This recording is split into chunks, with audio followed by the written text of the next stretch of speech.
Today's message, family, is called A Friend. A Friend. Hallelujah. It is a blessing to have a friend. It's a blessing to have a friend. In Proverbs 18:24, it talks about a friend that sticks closer than any brother. A man or a woman, a person that has friends, must show him or herself friendly. There is a friend that sticking closer than a brother. King Solomon, he really built a lot of things. The Queen of Sheba came. She came and she was like, wow, I can't believe all of the stuff that you've accumulated, that you've built, even the servants, the way they serve and everything. Wow. So Solomon really had everybody on point as far as what they should do and how they should do things. And after Solomon died, the people just realized we did all this work. We built the temple. We built all of these houses. We built all kind of things. Solomon had us building gardens and everything. We just need a break. We feel like our ancestors were when they were slaves in Egypt. After Solomon died, in First Kings chapter 12, verse 3, where it talks about Jeroboam, who would later be the king of the northern tribe called Israel.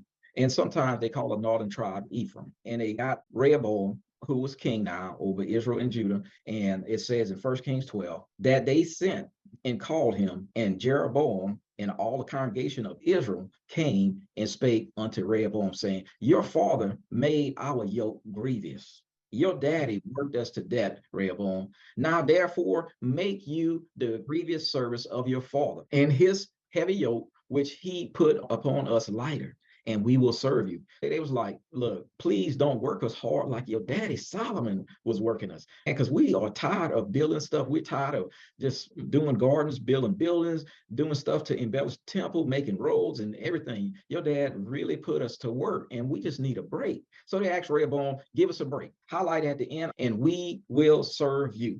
We will serve you. We're going to be your servants. We won't decide to rebel or anything. We just want a little break from what your daddy was doing. And he said unto them, Rehoboam said, depart yet for 3 days. Then come again to me. And the people departed. So Rehoboam's like, look, give me 3 days to think about what you're saying and come back. During this time, in verse 6, King Rehoboam consulted with the old men that stood before Solomon, his father, while he yet lived, and said, how do you advise that I may answer this people? Now, these old men stood before his daddy Solomon, who was the wisest since Adam. Now, in the chat, if you think that to roll with Solomon, where Solomon would come to you to ask you for advice, do you think that those old men were sharp or they was just dummies? Somebody put me a S for sharp or D for dummies. I mean, if they was rolling with somebody like Solomon, these guys had to be some sharp cats. They had to be the smartest of the smart. They had to be number one on the ACT, SAT, and the NBC, CBS, and CNN, everything. They was everything. These guys were sharp. So Rehoboam went to them, which was wise on his part, being the son of the wisest king since Adam. And in verse 7, and they spake unto him, saying, if you will be a servant unto this people this day, and will serve them and answer them and speak good words to them, then they will be your servants forever. He was like, look, give them a break. Like they said, they tired. They're going to be your servants forever. They already gave you their word. Just cut back on all the work and let us enjoy some of this. And we're going to serve you forever. So Rehoboam was like, okay, cool. But in verse 8, this is what he did. But he forsook the counsel of the old men. See, they wasn't smart enough for Mr. Rehoboam. They wasn't smart enough for Ray Ray. So he forsook their counsel. He's like, man, I heard what y'all said, but he forsook the counsel of the old men, which they had given him, and consulted with the young men that were grown up with him and which stood before him. Do y'all think that those young men that he grew up with, that had the silver spoon in their mouth all their lives because his daddy was Solomon, and if they growing up with him, they must have had influential parents too, and they ain't never worked a day for nothing in their lives.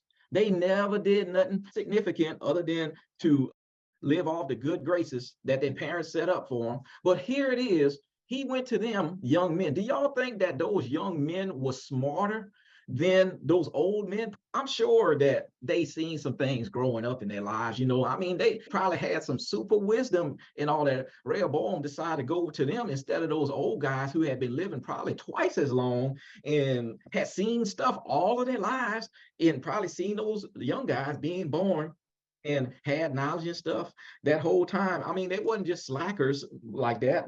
The old men, they wasn't just slackers, but these guys was hustlers because they was rolling with Solomon. But for some reason, Rehoboam decided, I'm going to go to the young men that I grew up with.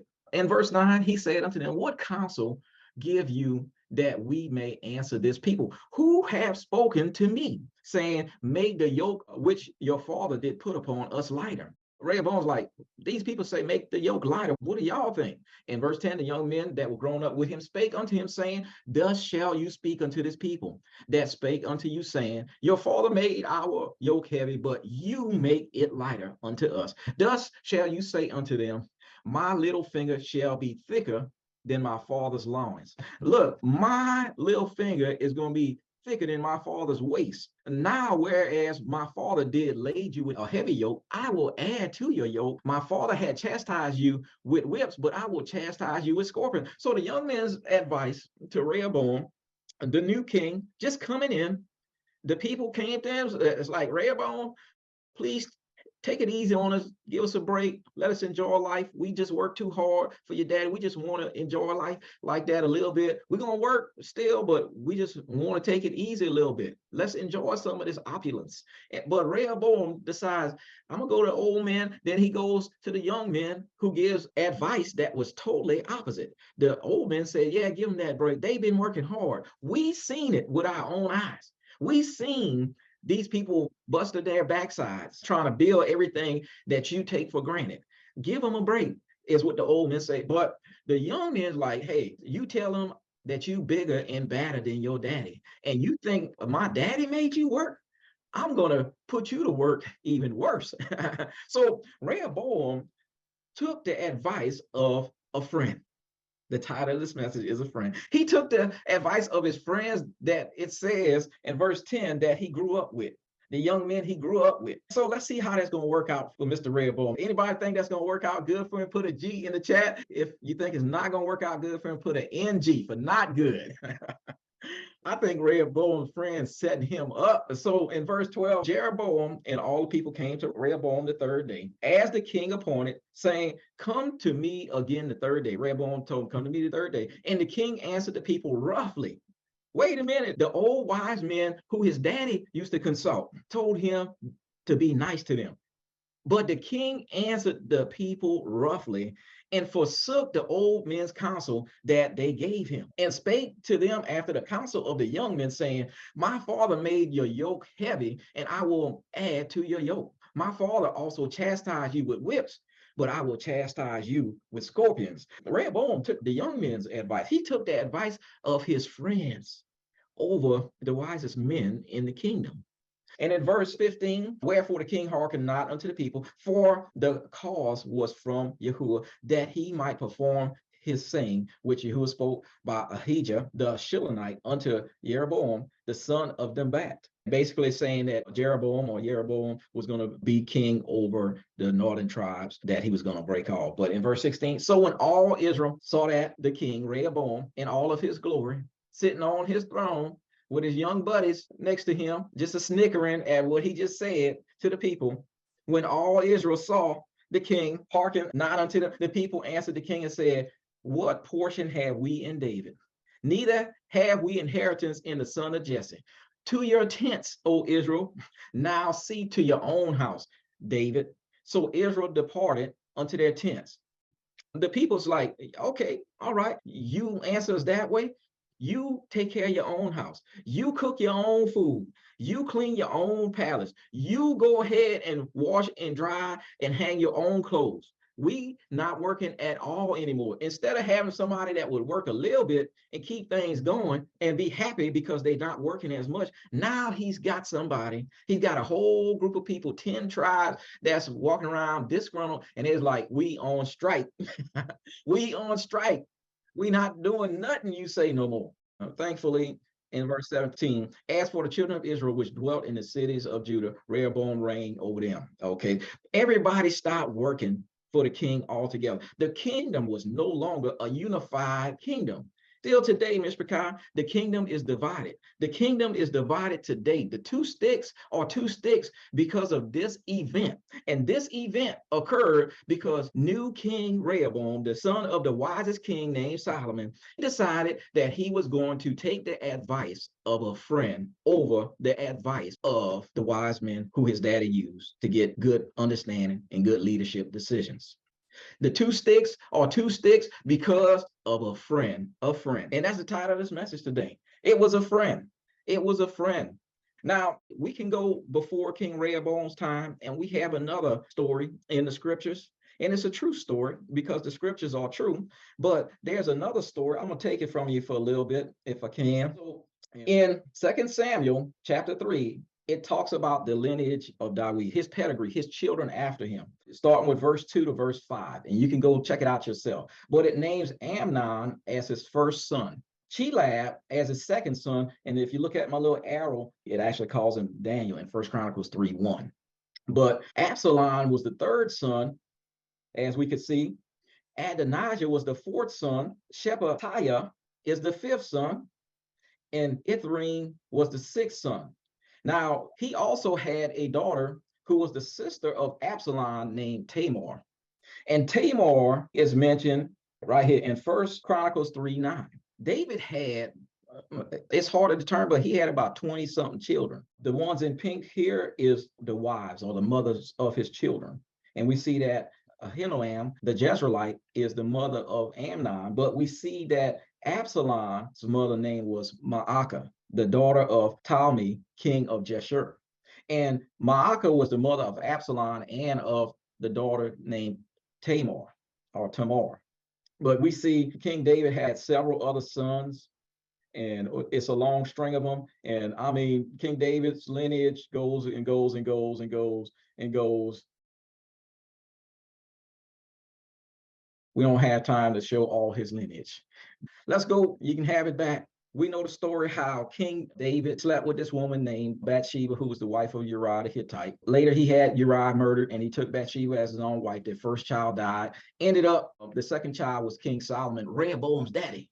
Rehoboam's daddy. And we just saw how Rehoboam ended up dividing the whole kingdom, still to this day, because of a friend. Not using wise counsel, but using the counsel of a friend instead of the counsel of somebody that actually knew or actually knows something. 2 Samuel 13. After David took Bathsheba for his wife, after everything happened with Uriah the Hittite, he's dead and gone. It came to pass after this that Absalom, the son of David, had a fair sister whose name was Tamar. Now, we showed you that Absalom and Tamar, their parents rather, was David with Maacah, the daughter of Talmi, king of Geshur. But Absalom, the son of David, had a fair sister whose name was Tamar. And Amnon, the son of David, loved her. Now, Amnon was the son of Ahinoam, the Jezreelite. Basically, Amnon loved his sister, but they was from different mothers, same daddy. And back then, that was okay for them back then. Today, we got standards and all that's a little different. Absalom, the son of David, had a fair sister whose name was Tamar. And Amnon, the son of David, loved her. Amnon loved Tamar. If you think, Mr. Scott, that Amnon loved Tamar, somebody put me a Y in the chat. If you don't think Amnon loved Tamar, put me an N. And look, we're just going off what we know already. 2 Samuel 13:1. All right. Some of y'all know this story. So it was a different time, a different place. And perhaps, I don't know if Amnon loved her or not, really and truly. But I'll tell you what, it said that Amnon loved her in 2 Samuel 13:1. And in verse 2, and Amnon was so vexed that he fell sick for his sister Tamar, for she was a virgin. And Amnon thought it hard for him to do anything to her. Look, Amnon was so vexed. He was like, he loved him some Tamar.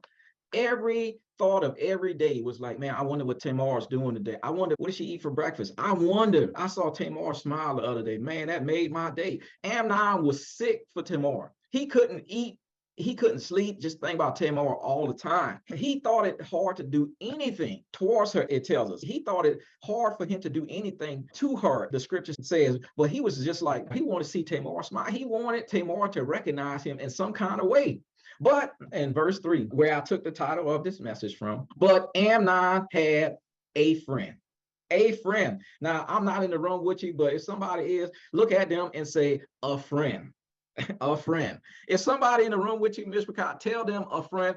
Look, I'm sorry, but if I was back in church, I would have somebody looking at somebody and saying, a friend, because Amnon had a friend whose name was Jonadab, the son of Shimei, David's brother. And Jonadab was a very subtle man. Now, it says Amnon had a friend whose name was Jonadab. Jonadab, this is Jesse, and this is David's brothers. Eliab was first, Abinadab, Shemaiah, Nathaniel, Radai, Ozem, David, Zariah, who was his sister, and Abigail, who was a sister, and these were their children. Shemaiah was Jonadab's daddy, David's third brother, and David was 7. Amnon had a friend, but can somebody tell me what relationship was Jonadab to Amnon? Jonadab was the son of David's brother, which made David's son Amnon first cousins with Jonadab. Jonadab was a very subtle man. I'm gonna tell you something about a friend. Y'all ever heard the term birds of a feather flock together? Somebody put me a Y for yes or an N for no. Have you ever heard the term birds of a feather flock together? Now, I'm not trying to say nothing about Amnon. I know 2 Samuel 13:3 tells us Jonadab was a very subtle man, and I believe that. But it didn't tell us nothing about Amnon's character, but I know from experience that birds of a feather flock together. It might not seem like that person is like that, and you wondering and scratching your head, why are they hanging out with Pookie and Ray Ray like that? That's right, Cole, you know by the company you keep. And he was hanging around with cousin Jonadab. And cousin Jonadab was a very subtle man. By default, we got to assume that Amnon had some subtlety about himself too. 2 Samuel 13:4. Jonadab said unto Amnon, why are you, being the king's son, lean from day to day? Man, you getting mighty thin, man. What's going on? You fasted or something? What's happening? Won't you tell me? He said, will you not tell me? And Amnon said unto him, I love Tamar. Now, we know in Matthew 12:34, it talks about whatsoever in the man's heart, he going to speak. I believe that Amnon loved Tamar. It tells us that he loved Tamar in verse 1. However, Amnon confesses to Jonadab, cousin Jonadab, a friend, that he loves Tamar, my brother Absalom's sister. Jonadab's like, why are you the king's son moping around like this from day to day? Man, don't you know you the king's son? Does anybody remember which son he was in line? What number was Amnon in the lineage? Somebody put it in the chat. That's right. He was number 1. Do you know what that means? Do you know what being number 1 son of David means? Somebody put it in the chat. There you go. Heir to the throne. Amnon was going to be the next king. He was going to be the next king. And here is Jonadab saying, man, aren't you the king's son? Why are you acting like this every day? Tell me, man. And he confesses, I love Tamar, my brother Absalom's sister. And he's like, man, you the king's son. You going to be the king when your daddy passed. You could do whatever you want. I could hear right now the serpent speaking to Chiwa in the garden. You shall not surely die. But you see, she found a friend in that garden, just like Amnon found a friend. Subtle is what they call that serpent in Genesis chapter 3 than any creature that the Most High had made.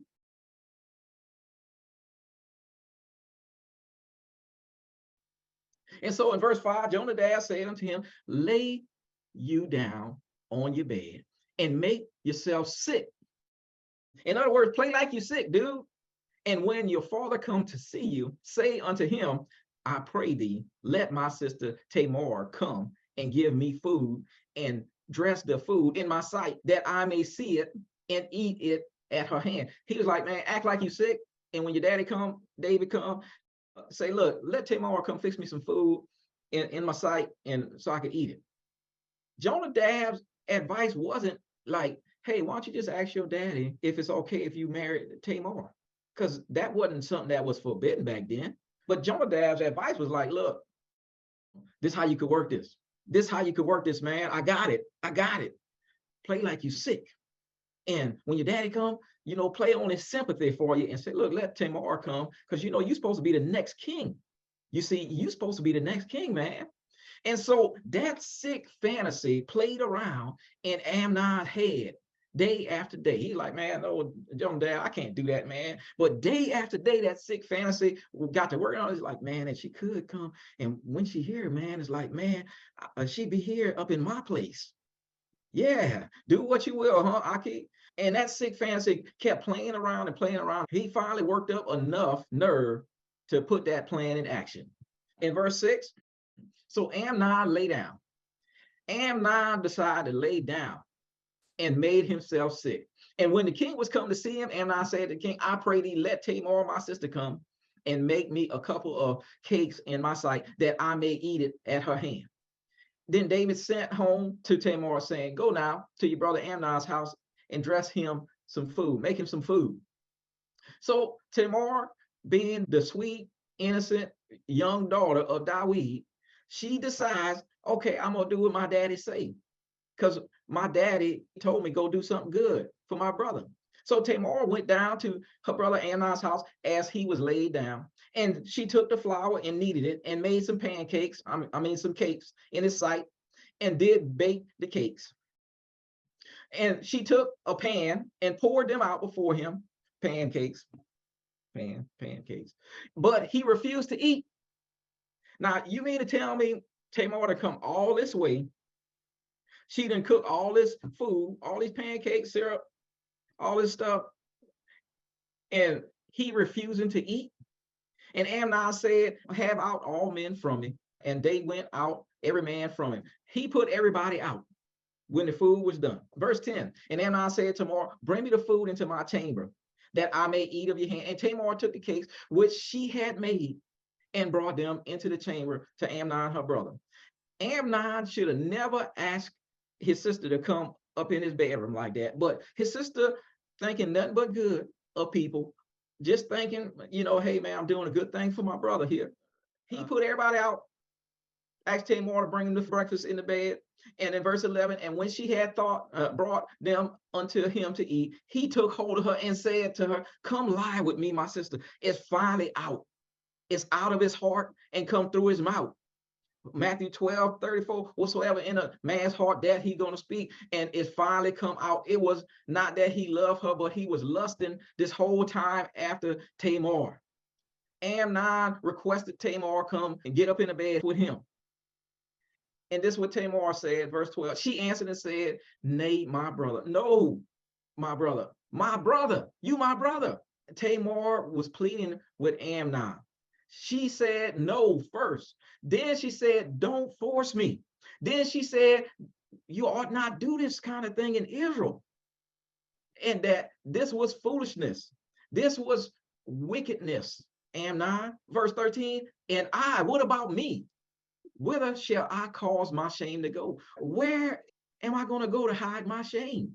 And as for you, if you don't care about me, Amnon, think about yourself.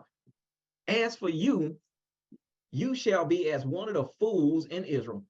You're going to look like a fool in Israel. Now, therefore, I pray thee, speak unto the king. Talk to David, our daddy, for he will not withhold me from you. She was saying, Amnon, if you really love me, spare me from this shame. If you really love yourself, don't do this foolishness. Amnon, you're going to be a fool in Israel if you do this. It didn't matter. Amnon had worked this little wicked plan out in his mind this whole time, and he was fully committed to doing wickedness. Tamar even approached Amnon and said, look, go talk to our daddy David. He's going to okay this marriage. Just go ask him. She was like, look, we need a covenant. We need a covenant. Let's make this legitimate. If you want me, make it honorable. Howbeit, he would not hearken to her voice. He wouldn't listen to nothing he said, but being stronger than she, forced her and lay with her. That wicked-hearted Amnon wouldn't listen to Tamar, but he forced her and laid with her. After the deal was done, in verse 15, then Amnon hated her exceedingly. Wait a minute. You mean to tell me you don't love Tamar like that no more? You was walking around telling Jonadab, I love Tamar, Absalom's sister. And now all of a sudden, Amnon hates Tamar exceedingly, so that the hatred wherewith he hated her was greater than the love wherewith he had loved her. He hated her now more than he ever loved her, with that kind of passion. And Amnon said unto her, arise and be gone. He was like, get out of here. I'm telling you, didn't it tell us in verse 1? Scroll up to verse 1. I got to just fact check. Didn't it say at the end of verse 1, and Amnon, the son of David, loved her? Didn't it say that? Didn't it say in verse 4, at the end of verse 4, that Amnon said to Jonadab, I love Tamar? Didn't he say that? I don't know what's going on. Didn't he say in verse 2, didn't it say that Amnon thought it hard for him to do anything to her? Amnon wasn't at that place, y'all. Amnon wasn't ready to go there. But what pushed Amnon over the edge? Somebody put it in the chat. Somebody tell me what pushed Amnon over the edge, because he loved Tamar. He said it twice. It said he thought it hard for him to do anything to her. But all of a sudden now, he done did something to her that was so wicked and unrighteous.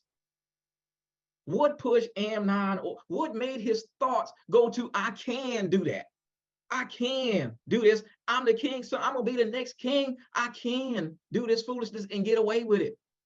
And it wasn't until, that's right, a friend, Mishpachah, a friend named Jonadab, who the scripts tell us was subtle, meaning he was wise, he was smart, but in a wicked way. That Jonadab, he was always looking for the wrong thing to do. And now he was the friend pushing his philosophies on Amnon, who was in line to be the next king. Verse 15, he told her, get out.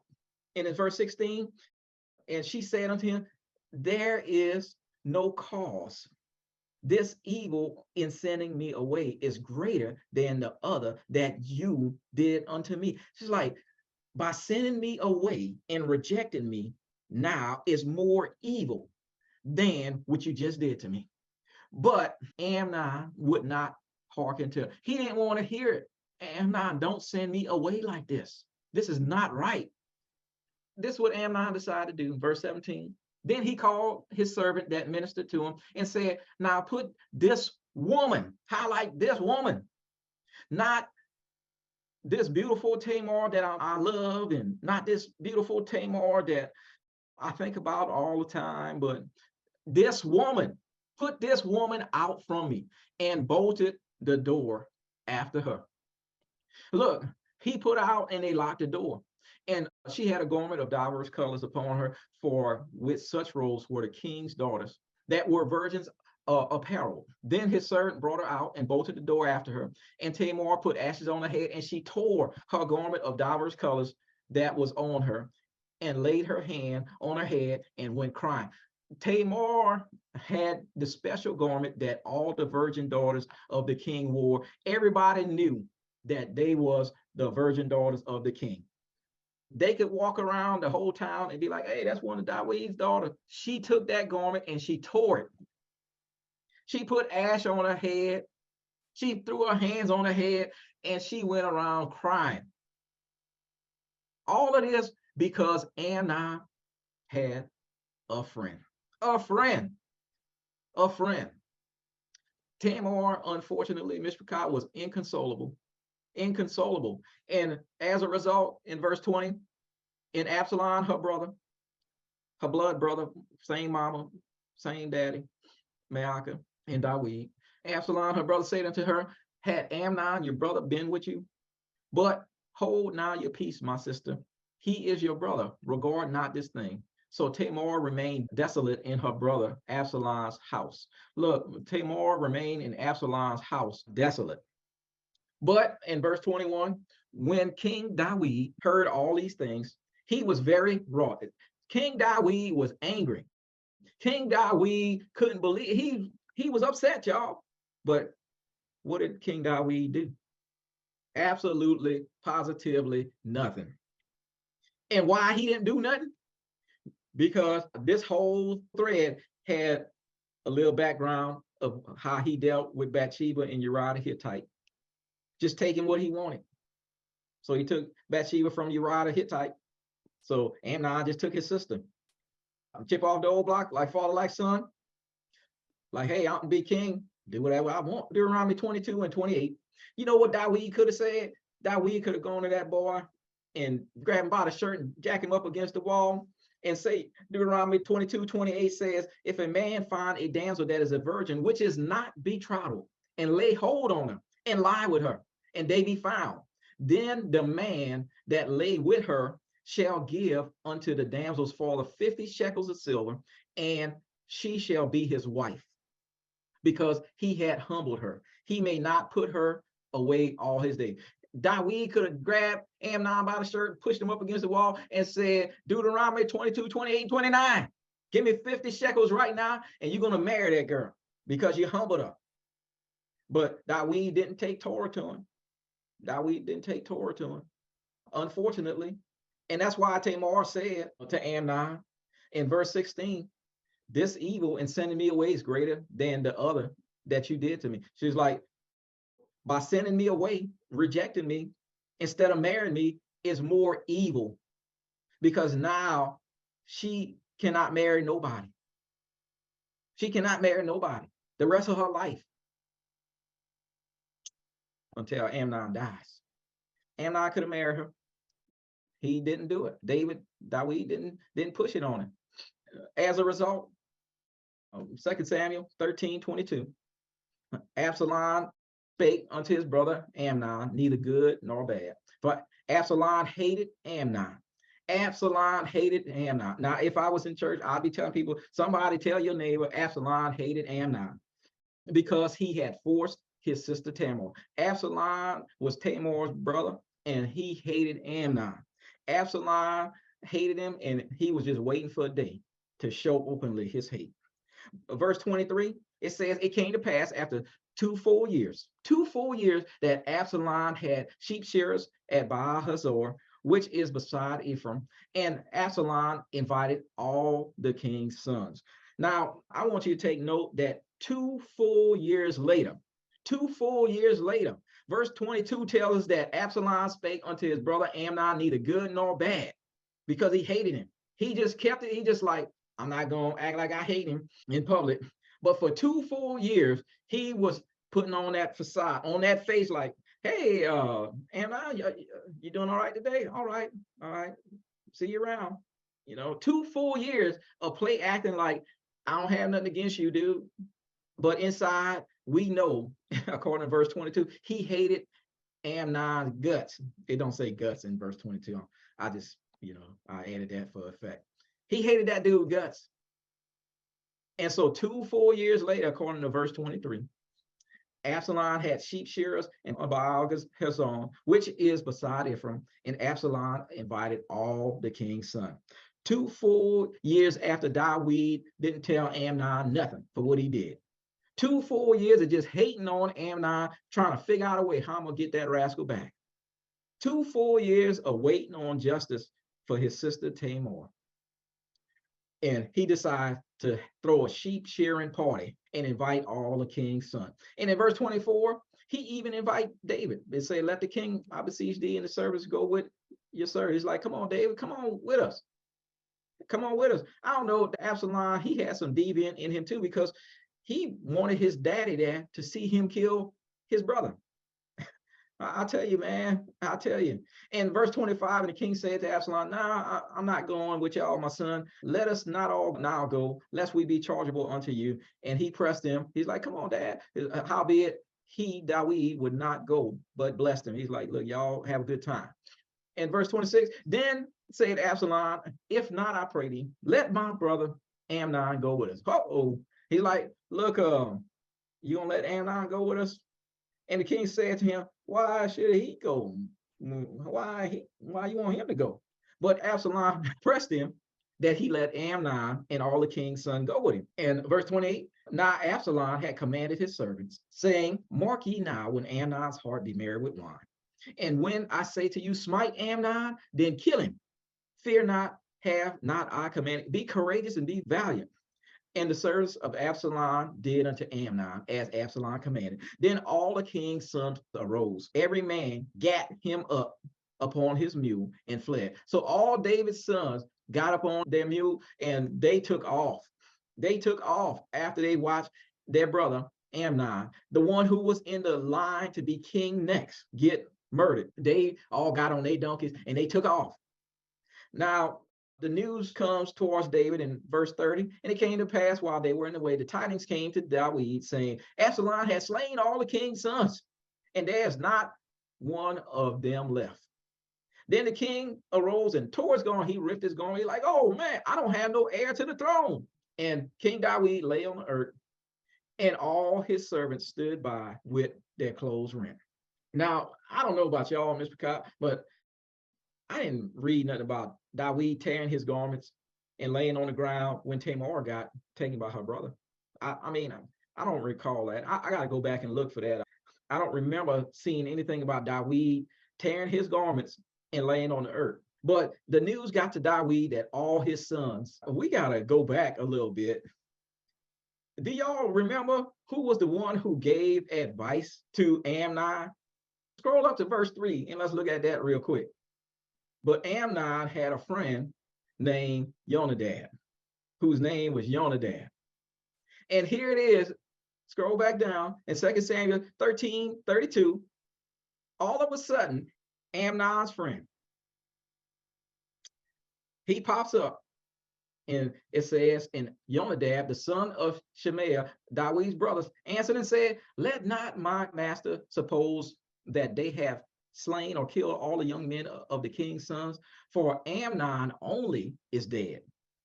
Only Amnon is dead, David, for by the appointment of Absalom, this had been determined since the day that he forced his sister Tamar. Now, there's a period at the end of that. Jonadab told David, only Amnon is dead. And Absalom been planning this since Amnon forced his sister Tamar. But what he didn't say is, oh, by the way, I was the one that told Amnon to do that. You see, I was the one that came up with that plan for Amnon to do that. And as a result, Amnon is dead today. But look here, David, everybody else is alive. In verse 33, now therefore let not my master the king take the thing to heart. Don't let your heart be troubled. Don't worry, it's only Amnon. It's only Amnon. It's what he was saying. I mean, I thought he was Amnon's friend, but Amnon had a friend. He said, now therefore let not my master the king take the thing to heart. It's like, man, don't worry, it's just Amnon. To think that all the king's sons are dead, for Amnon only is dead. Don't worry, man. It's just Amnon. It's just Amnon. That Jonadab, that dude was something else. He was subtle as can be. Now, he gave David some good news. He's like, not all your sons didn't die, just Amnon. It tells us after Absalom did that, in verse 34, it said, but Absalom fled. Okay. And then in verse 35, Jonadab speaks to the king again. And Jonadab said to the king, he's right there by David's side. He's like, David, I'm with you in this tragedy. You know, I'm by your side in this tragedy, David. You know, we family. You my uncle, David. I'm with you in this tragedy. And Jonadab said to the king, look, behold, the king's sons come. He said, as thy servant said, so it is. He said, just like I told you, David, you could trust me. You could trust me. Didn't I tell you? All your sons didn't die. It was just Amnon. Don't worry your heart about Amnon. He ain't nobody anyway. You got other boys. He's like, look, they coming just like I told you. That Jonadab, that dude, something, that's right. Of course, always on the scene. He got the 411. And guess what? He knew the 411 because he was right there at the party, because he probably heard what was going down, and he had to be front row and center with his cell phone filming the whole thing, watching his friend Amnon, because Amnon had a friend named Jonadab. He had to be right there. It came to pass, verse 36, as soon as he had made it in a speaking, that behold, the king's sons came and lifted up their voice, and it wept, and the king also and all his servants wept sorely. Look, I'm gonna tell you, that cousin Jonadab had the 411. Only Amnon is dead. Don't worry about it. Everybody else is alive. It's good. But who put the idea in Amnon's head anyway? If Jonadab, that subtle first cousin, wouldn't have put that idea in his head, wouldn't have been his friend, Amnon would have still been alive, and Amnon would have took his place on the throne as the king. But here's Jonadab consoling King David. It's all right. Don't let your heart worry. It's just Amnon. That dude don't mean nothing to us anyway.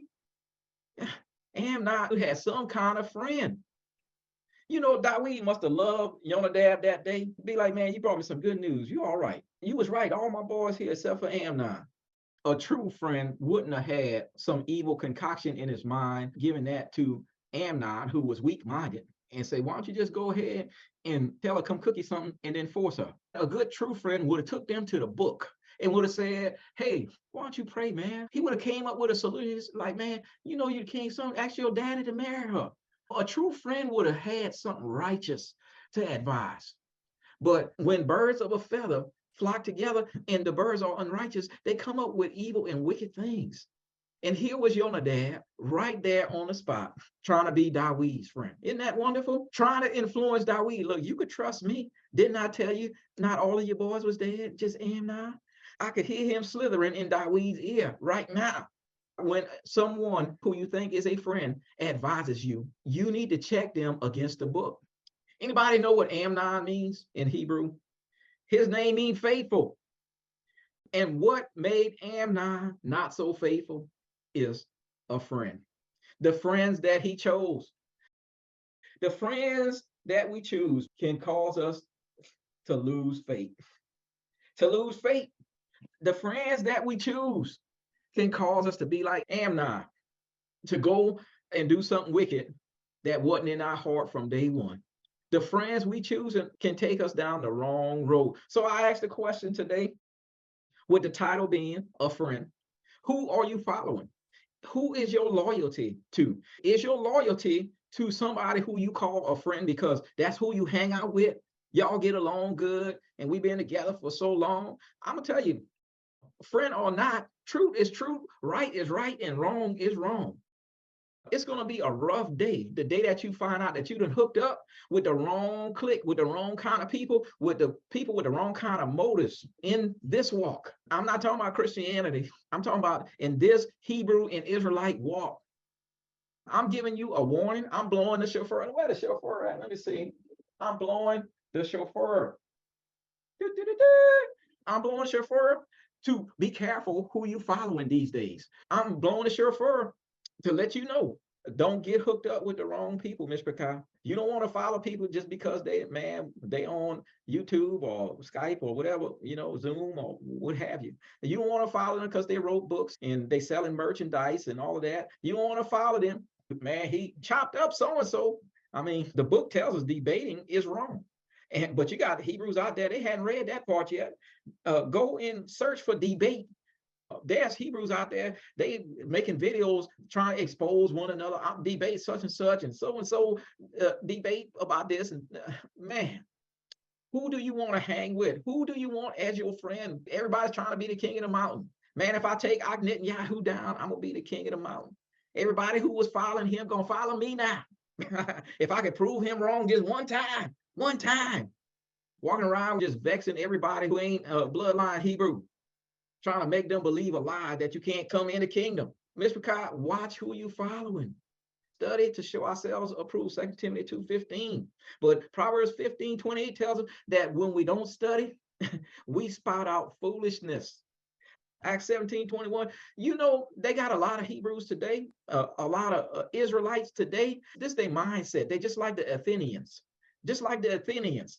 It says, for all the Athenians and strangers which were there spent their time in nothing else but to either tell or to hear some new thing. All they want to do is tell or hear something new, ever learning, but never coming to a knowledge of the truth.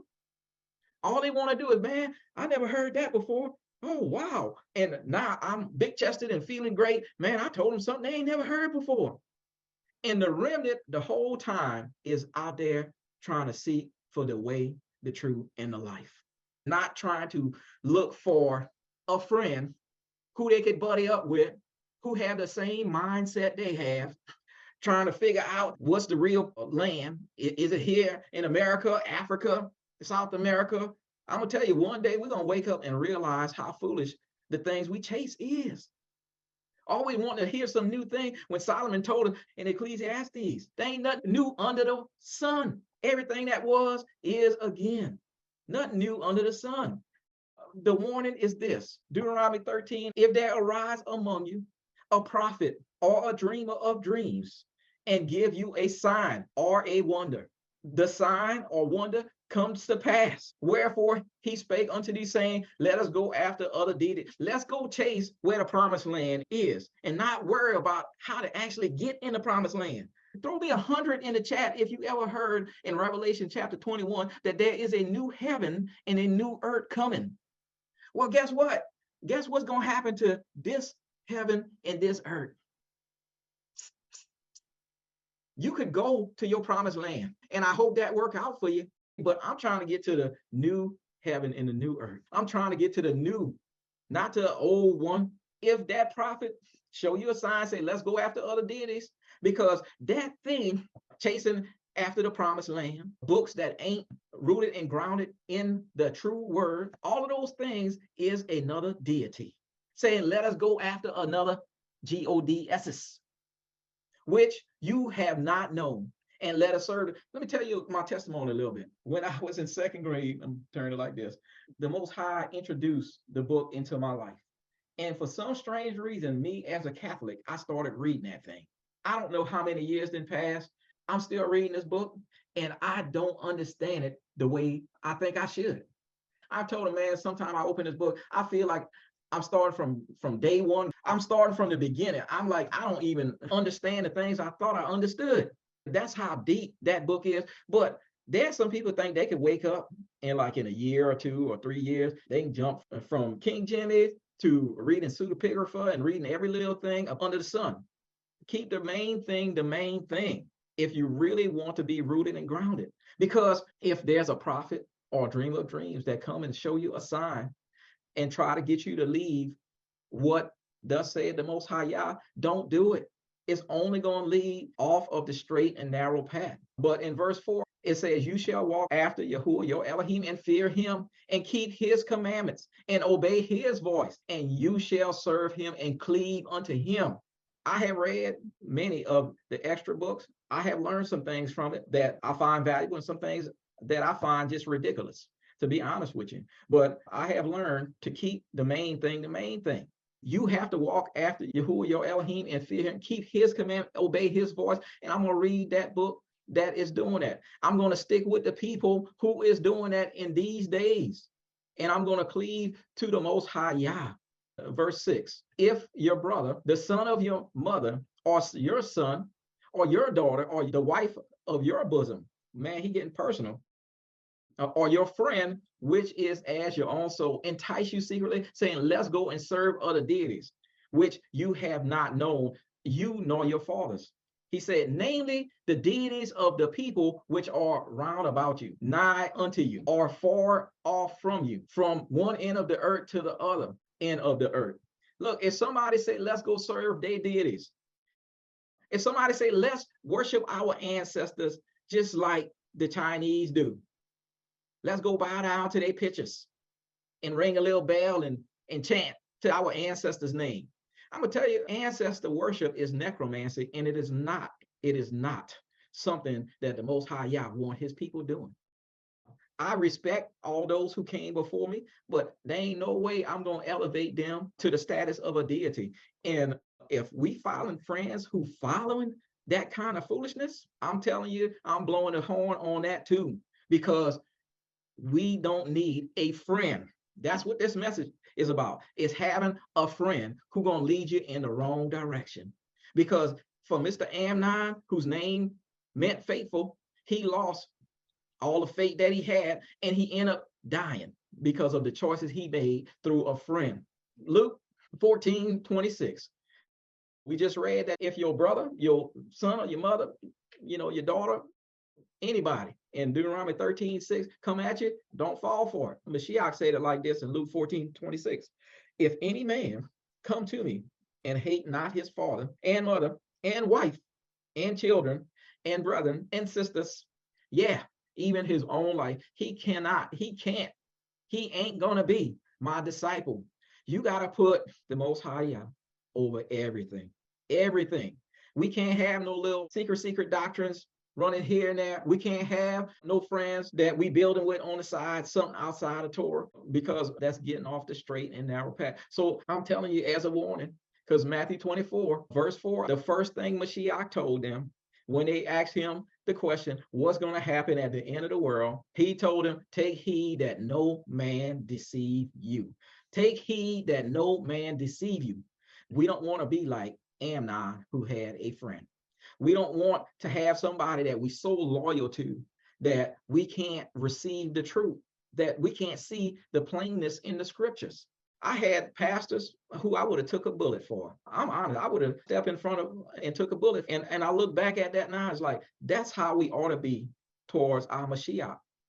That's how we ought to be. Luke 6:39. We ought to have so much trust in our Mashiach that our loyalty is strictly to him and to no man. One of my models today is like, I have no loyalties. I love y'all. But Netanyahu is not going to risk going to that lake with the snake for nobody, because we're going to stay in this book. We're going to stay in this book, and we believe that the Ruach HaKodesh will give us all the understanding that we need, because it's not meant for everybody to know everything. And he said, can a blind lead the blind? Shall they not both fall into the ditch? If you have a friend, if you have somebody you trying to follow on YouTube or whatever, leading you in a direction away from the true and living word of the Most High Yah, then we got the blind leading the blind situation. I left the church because I recognized that the ones who was trying to teach me and my family was blind to what I was seeing. I didn't know everything. I still don't know everything, but I recognized that they was blind. And so I'm not going to have one foot on Sunday and one foot on Shabbat. I'm going to make sure that I'm trying to follow the book as best I can. And anywhere I miss, that's what grace really is. That's what it's really about. The warning is, you don't want to buddy up with somebody that tells you this good thing. Man, that sounds right to me. No, show me a scripture. I want to see scripture. And nobody, zero people have brought me a scripture to prove any of their bogus doctrines yet. And I'm willing to listen, but you got to know, Netanyahu is going to have some questions. And I'm not going to come at nobody debating. I prefer to be like Nicodemus in John 3, where he came at night and talked to Mashiach, all peaceful, one-on-one. I prefer that. That's how we're supposed to do it by the book. But I'm going to ask questions. It's like, show me that in the book.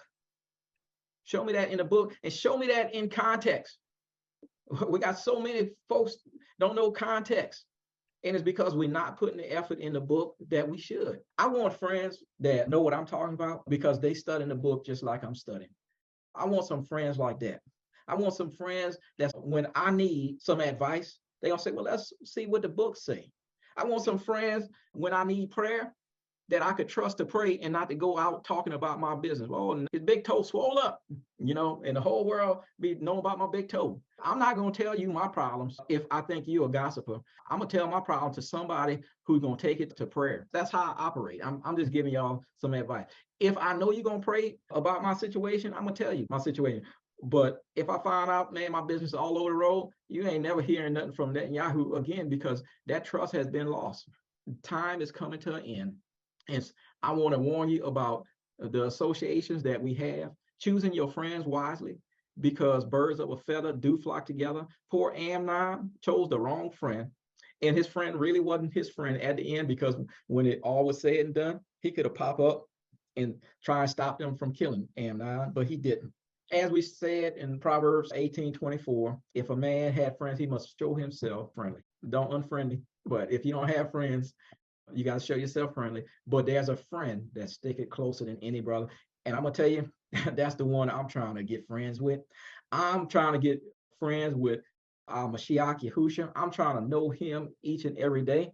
And I'm trying to show him I love him. And he said, if you love me, you will keep my commandments. And that's what I'm trying to do.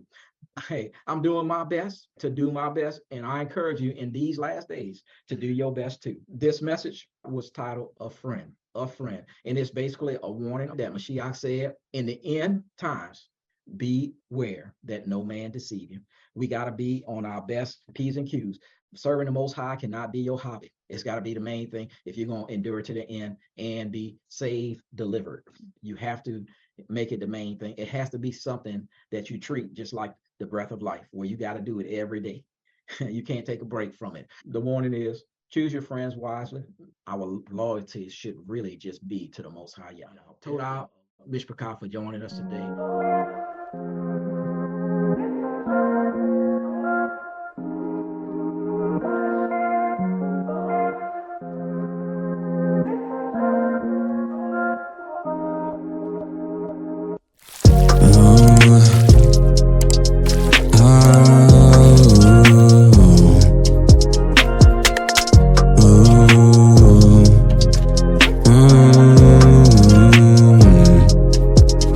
I'm levitating on another plane.